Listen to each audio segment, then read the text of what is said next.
Alaikum, je suis quelque part vers Pelé. J'ai rencontré des enfants, voilà, nous gol. Alhamdulillah, ko pay ko won koy dankade ne mu yola wat barki mabbe. On jaran do jam.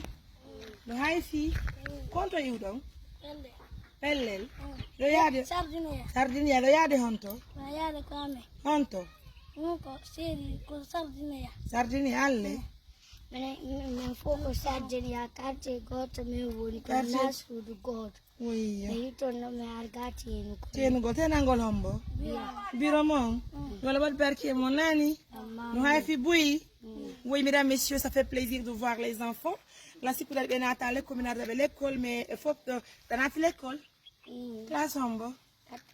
Wow, mes félicitations, chérie. Allez. Deuxième année. Oh mon Dieu.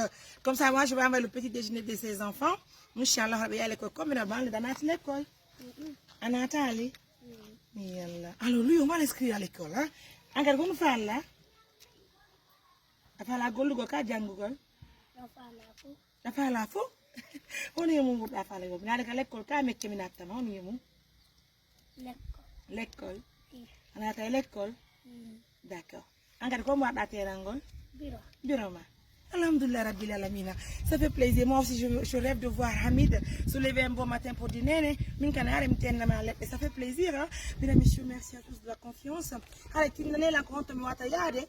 Mi ya famille mon har sim hi ka goto e mon mi wawa yide mawbe robe ngara men adam kankar ka lekkol goto mi wata yago mi yaw madum windu numéro angon naboro winda numéro angon naboro jonnon biro mo inno be noddan itinna lan ko won don don on nani mo weltike albarka nani madum do ni so ye ko seri ko be londa ko be lotta dum motoji tawi kumpellu do yaron do ni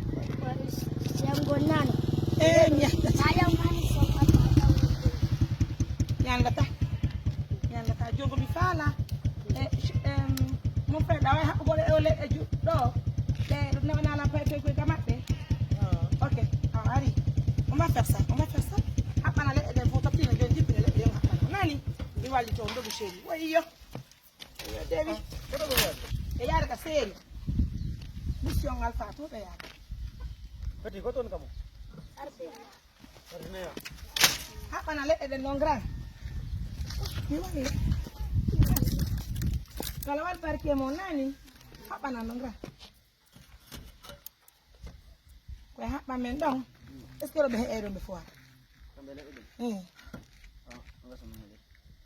ka heƴata on potan le namaste ça va venir c'est mieux macca namaste on ara ya taro ka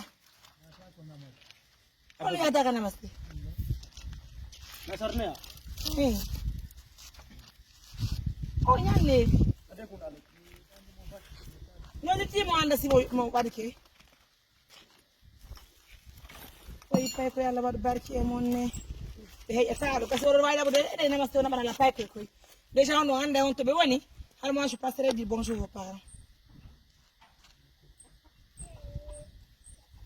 Bay ko ni tigi warete ko danko yumma mo nani danko do be nan ten non be ledde nani andari on l'école Ando biro ma me wo ko be woto me yo.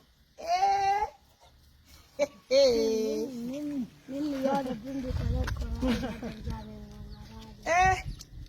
Anda butti lady mendi nani on va marquer la pause. Donc autant pour nous d'assister les enfants. Donc là, le taxi va envoyer l'air froid. Le namaste, là, je le connais bien. Allez, on va prendre la même façon. Alors, on va